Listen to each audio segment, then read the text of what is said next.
السلام علیکم یا علی مدد. ناظرین محترم، ہم نے تہذیب ازا کے عنوان سے جو سلسلہ شروع کیا تھا اس میں پہلا پروگرام آپ کی خدمت میں پیش کر چکے ہیں، تاریخ عزاداری. 12 سے 14 منٹ کے دورانیے پر مشتمل یہ پروگرام ہم چاہتے ہیں کہ بہت زیادہ انفارمیشن اپنے نئی نسل تک پہنچا سکیں. قبلہ علامہ اشرت عباس جعفری صاحب ہمارے ساتھ تشریف فرمائے، ان کی معاونت مجھے حاصل ہے. میں ہوں آپ کا میزبان شکیل اختر. گزشتہ پروگرام میں ہم نے تاریخ عزاداری پہ گفتگو کی تھی. تاریخ عزاداری کے بہت سے ادوار ہیں. سن 61 ہجری 10 محرم کو واقع کربلا کے ہونے کے بعد، یعنی ریگزار کربلا پہ جو واقعہ ہوا جس میں امام حسین علیہ السلام ان کے 72 جانثار شہید ہوئے، اس کے بعد عزاداری کا سلسلہ شروع ہوا جناب زینب عالیہ کے خطبوں سے. بازار شام، کوفے کا بازار، کوفے کا دربار، شام کا دربار، اور پھر یہ سلسلہ چلتا رہا. اس کے بعد یہ عزاداری کیسے آگے بڑھی ہے آج ہمارا موضوع ہے کہ جناب زینب عالیہ جب شام سے رہا ہوئی ہیں، پہلی مجلس کی بنیاد رکھی ہے اور کربلا کی طرف روانہ ہوئے. یہ عزاداری مدینے میں کیسے پہنچی اور اس کے بعد اس عزاداری کو کیسے منایا گیا ہے، یہ ہے ہمارا آج کا موضوع. جناب اشرت عباس جعفری صاحب، سرکار بہت بہت شکریہ آپ کی آمد کا. شکریہ. بہت اچھی گفتگو اور بہت اچھا فیڈ بیک لوگوں کا جس روانی سے آپ بول رہے ہیں. سر، ہم یہاں تک پہنچے تھے کہ جناب زینب عالیہ نے شام میں ایک گھر خالی کیا، وہاں پہ عزاداری کی بنیاد ڈالی. اب یہ عزاداری مدینے تک کیسے پہنچی؟ جی بہت شکریہ آپ کا بھی اور 512 چینل والوں کا بھی اور تمام ناظرین کا جو ہمیں سن رہے ہیں، دیکھ رہے ہیں اور اس سلسلے میں حوصلہ افزائی کر رہے ہیں. سوال بڑا سادہ سا ہے اور اس کا جواب بھی بڑا سادہ سا ہے کہ یہ سفر کیسے کیا عزاداری نے، چونکہ اس کی بنیاد ڈالنے والی ذات جناب سیدہ زینب صلوات اللہ علیہ کی ہے. تو اس حوالے سے جو بات بالکل صحیح ہے وہ یہ ہے کہ خود پوری سیرت اب کربلا کے واقعہ کے بعد جناب زینب کی، جناب سید سجاد کی اور باقی اہل حرم، خانوادہ اہل بیت کی جو ہے وہ سراسر عزاداری ہی عزاداری ہے. اگر ہم چوتھے امام کے زمانے تک دیکھیں تو اس میں ہر وقت گریہ کا عالم ہے، یعنی 95 جب 61 ہجری کا واقعہ ہے کربلا اور 95 ہجری میں شہادت، 40 برس کا عرصہ تقریباً، یہ 35 برس کے قریب جو وقت ہے سب عزاداری میں، اس میں صرف عزاداری ہے. اور حالت یہ ہے کہ مدینے میں جو عورتیں کبھی ملنے کے لیے آ جاتی ہیں بی بی کے پاس، تو وہاں ایسا نہیں ہے کہ وہاں کوئی خوشی کا ماحول ہے، وہاں مسلسل ایک عزاداری کا ماحول ہے. عورتیں بیٹھتی ہیں، وہاں پرسہ دیا جاتا ہے، پرسہ لیا جاتا ہے، واقعات کربلا بیان کیے جاتے ہیں، کوفہ و شام کے مصائب بیان کیے جاتے ہیں. اور یہ سلسلہ اتنا بڑھتا جا رہا ہے کہ وقت گزر رہا ہے اور لوگوں تک یہ پیغام جناب زینب کا، جو پیغام جناب زینب کا شام میں تھا وہ اس ایریے میں پھیلتا چلا گیا. ٹھیک ہے، وہاں بنیاد میڈیا نہیں تھا، مجلس کی بنیاد رکھ دی.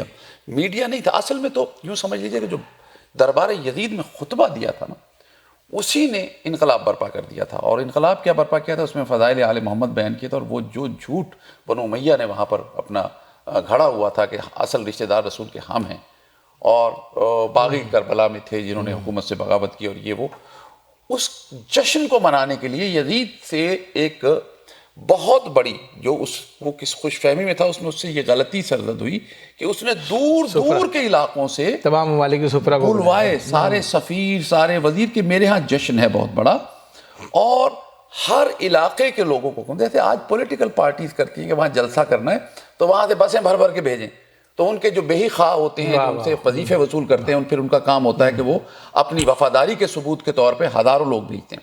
تو وہ ارد گرد سے شام کی حکومت کے بہت دور دور کے علاقوں سے لوگ آئے ہوئے تھے اور وہ جشن منانے کے لیے آئے ہوئے تھے، خوشی منانے کے لیے آئے ہوئے تھے.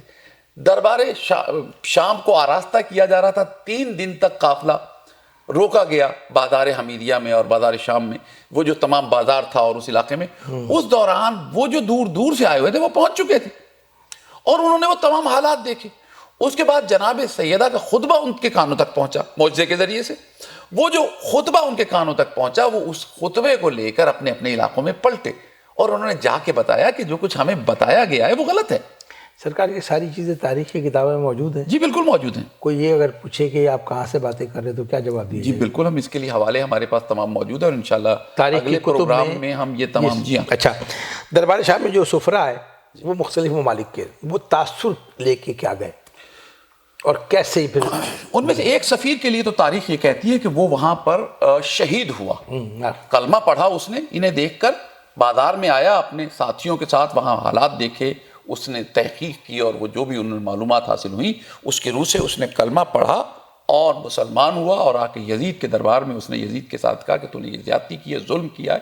وہ ایک رئیس تھا، ایک سفیر تھا ایک ملک کا، اس کے شور مچانے پر یزید نے اسے قتل کروا دیا، دربار میں قتل ہوا وہ، یعنی ابھی اہل بیت دربار میں نہیں پہنچے، پہلی سفارتی غلطی، اہل بیت کے پہنچنے سے پہلے اہل بیت کی مظلومیت کا ایک بہت بڑا گواہ پہنچ گیا، اور وہ گواہ وہ تھا جسے یزید نے خود بلایا تھا اپنے دربار میں۔ تو اس طرح یہ جو دربار یزید میں آنے والے لوگ تھے، انہوں نے پھیل کر سب سے پہلے تو وہ ایک عزاداری کا ایک اس طرح کا ریگولر سلسلہ نہیں تھا، لیکن یہ سلسلہ ضرور تھا کہ انہوں نے اپنے اپنے علاقوں میں جا کے کہا کہ وہ جو واقعہ کربلا کے بارے میں بتایا جا رہا ہے، کیونکہ باغی وہ باغی نہیں تھا، وہ رسول کا سگا نواسا تھا، رسول کی بیٹی کا بیٹا تھا، اور اصل وہی رشتہ دار ہیں رسول کے، یہ رشتہ دار نہیں ہے جو شام میں حکمران ہیں، کیونکہ غلط فہمی یہ پیدا کی گئی تھی کہ اصل رشتہ دار ہم ہی ہیں، رسول اللہ کا اور کوئی رشتہ دار نہیں۔ جناب سیدہ اور ان کے حوالے سے جتنے ذکر تھے وہ سب کے سب ختم کر دیے گئے تھے وہاں پہ۔ جناب امیر کے بارے میں یہ پروپیگنڈا کیا گیا تھا کہ وہ نماز نہیں پڑھتے ہیں، جی جی، یہ تمام پروپیگنڈے کیے گئے تھے تاکہ کوئی شخص آل محمد کی طرف راغب نہ ہو۔ ایک منٹ کے لیے میں آپ کو قبلہ روکوں گا، ہم شاید بہت تیز بول رہے ہیں، یا ہو سکتا ہے کہ ہمیں چونکہ عادت ہے بولنے کی تیزی سے، سننے والوں کو تھوڑی سی دشواری ہو رہی ہوگی۔ جب ہم بات کرتے ہیں دربار شام کی، یزید کے دربار کی، تو اس کا ایک پس منظر ہے، جن کا مجالس سے تعلق وہ جانتے ہیں، جو بالکل نئے ابھی سن رہے ہیں یا جو اس تہذیب سے وابستہ نہیں ہیں، ان کے لیے بہت سی کتابوں کو ہم حوالے آپ کی خدمت میں پیش کریں گے۔ یہ جو کچھ قبلہ فرما رہے ہیں، جو کچھ میں آپ سے کہہ رہا ہوں، یہ کتابوں میں مذکور ہے، کتابوں کے حوالے بھی مل جائیں گے آپ کو۔ ہم جہاں سے شروع کر کے جہاں تک پہنچے ہیں کہ پروپیگنڈے کو کیسے چاک کیا ہے جناب سید سجاد کے خطبوں نے اور جناب زینب عالیہ کے دربار یزید میں خطبہ 1400 جو تاریخیں لکھتی ہیں، کرسی نشین تھے، سفیروں کو بلایا گیا تھا، جس میں پابا رسن یہ بیویاں پہنچی تھیں اور جناب زینب نے خطبہ دیا تھا۔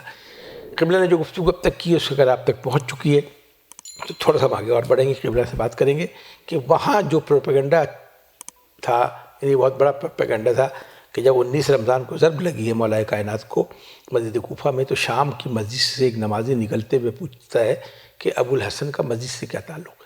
یہ اس پروپیگنڈے کی انتہا تھی جس کو پردہ چاک کیا ہے، جہاں پر قبلہ صاحب کو لے کے جا رہے ہیں۔ میں چاہوں گا دوبارہ وہیں سے ہم آگے بڑھیں۔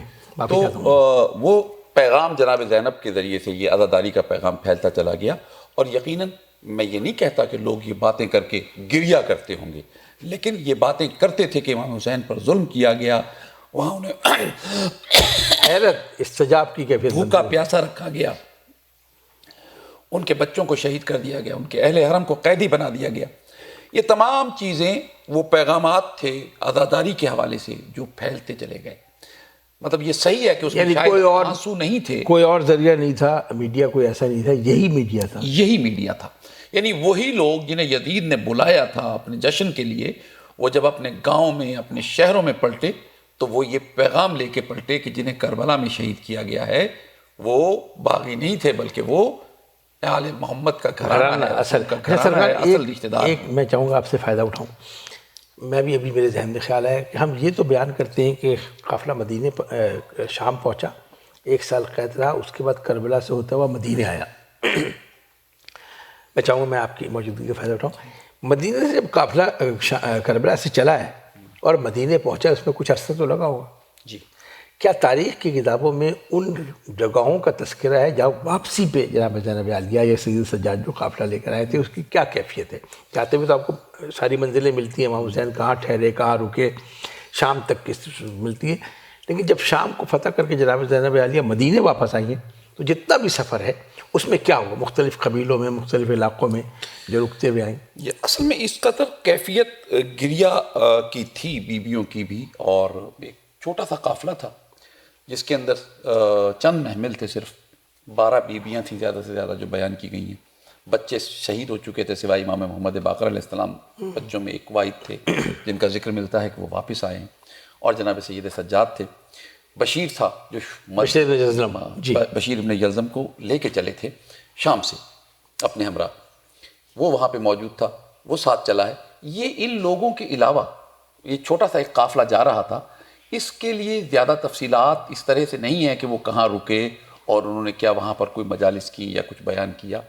لیکن یہ ضرور ہے کہ اماریوں اثر ڈالتے ہوئے گئے. ہاں اماریوں کے رنگ سیاہ تھے، اور جو جہاں جہاں ممکن ہوا وہاں یقیناً ذکر کرتی ہوئی بھی گئی ہیں. اچھا سرکار، ایک تھوڑی سی اور وضاحت چاہوں گا کہ ہمارا وقت بہت کم ہے. جو کچھ ہم بیان کرتے ہیں اس کو کہتے ہیں مقتل سے بیان کیا جائے. مقتل سے مراد کیا ہے؟ مقتل سے مراد کوئی قتل گاہ ہے یا کیا ہے؟ مقتل سے مراد اصل میں ہم تاریخ کی کتابوں کے حصے کیے جاتے ہیں. تاریخ مختلف حوالوں سے لکھی جاتی ہے. تاریخ میں جو کربلا کے حوالے سے، واقعات کربلا کے حوالے سے جو جمع کیے گئے ہیں ان کو مقتل کہا جاتا ہے. حمید ابن مسلم کا تذکرہ بڑا ہوتا ہے، یہ کون صاحب؟ حمید ابن مسلم جو تھا، اصل میں مسلم سے لوگ غلط فہمی کا شکار ہوتے ہیں، مسلمان نہیں تھا، یہ عیسائی. یزید کا اسپوک مین تھا. جیسے آج کل کہیں پہ کوئی بڑا واقعہ ہو تو وہاں پر فیڈرل گورنمنٹ کا یا حکومت کا ایک نمائندہ ہوتا ہے جو حکومت کو صحیح انفارمیشن دے کے ہوا کیا. یہ نہیں ہے کہ لوگوں کی سنی. حمید بن مسلم جو ہے یہ ان کا آدمی ہے، اس سے روایت سے. حمید بن مسلم فیڈرل نمائندہ ہے، یعنی خود ابن زیاد کا بھی نمائندہ نہیں ہے. اس کے اوپر ابن زیاد کا بھی حکم نہیں چلتا. اس نے ڈائریکٹ رپورٹ دینی ہے یزید کو شام سے، شام کو دینی ہے. تو یہ وہاں بیٹھا لکھ رہا ہے تاریخ، اور یہ شام کو رپورٹ دے گا. تو مطلب اس نے گورنمنٹ آف شام کو یعنی یزید کو ڈائریکٹ رپورٹ پیش کرنی ہے کہ واقعات کربلا میں یہ واقعات پیش آئے. حمید بن مسلم ہے جو اس کو مقتل کہتے ہیں، جن میں یہ تذکرے مذکور ہے. بہت بہت شکریہ جناب اشرف جعفری صاحب. ہمارا وقت بہت کم ہے، ہم آگے کی منزلوں میں. چھوٹا سا جملہ جو مدینہ کے حوالے سے میں اور بیان کروں گا کہ جب تک سید سجاد زندہ رہے، وہ جب گھر سے نکلتے تھے ان کی زندگی جو تھی اس میں ہر وقت کا گریہ جو تھا مسلسل. ہم سر اگلی چاہتے ہیں کہ تیسرے پروگرام میں ہم مدینے پہ آ جائیں، کیونکہ آپ کی گفتگو یہاں اتنی پھیل گئی ہے. ابھی تو بہت سے پہلو ایسے ہیں، میں خود سوچ رہا ہوں کہ ہم کہاں سے شروع کریں گے، کہاں ختم کریں گے. کربلا سے روانہ ہوا ایک قافلہ جناب زینب عالیہ کی سربراہی میں، اور یہ قافلہ مدینے پہنچا. ہم درمیان کی باتیں اس لیے کر رہے تھے کہ حمید مسلم کے بارے میں بہت کم لوگ جانتے ہیں، چونکہ اس کا نام مسلم ہے تو سمجھتے ہیں کوئی ایسی روایتیں. کربلا کی جتنی روایتیں ہم تک پہنچی ہیں وہ وفاقی حکومت کا نمائندہ ہے جس کو شام سے ہدایت ملنی، اس نے جمع کیا ہے. عزاداری کا کمال یہ ہے امام حسین علیہ السلام نے دشمن کے ہتھیار کو دشمن کے خلاف استعمال کیا ہے، اور کربلا اس طرح دور تک پھیلی ہے. میں بہت بہت شکریہ ادا کرتا ہوں آپ کا. آج ہمارا دوسرا پروگرام ہے، لیکن اب میں نہیں کہہ سکتا کہ یہ پروگرام کہاں سے شروع ہوگا اور کہاں تک جائے گا. آپ اندازہ لگا رہے ہیں، ہماری کیوریوسٹی کا بھی اندازہ لگا رہے ہیں، اپنی تشنگی کا بھی اندازہ لگا رہے ہیں. میں پھر چینل 5/12 کا بہت بہت شکریہ ادا کرتا ہوں. ناصر بھائی اللہ آپ کو زندگی دے، بہت اہم کام آپ ہم سے لے رہے ہیں. اس کے ساتھ ہی اپنے میزبان شکیل اختر کو اجازت دیجیے. اگلے پروگرام میں ہم اس سے اگلی منزل تک پہنچیں گے، اور قبلہ اشرف جعفری صاحب ہمارے ساتھ ہوں گے. بہت بہت شکریہ. شکیل اختر کو اجازت دیجیے.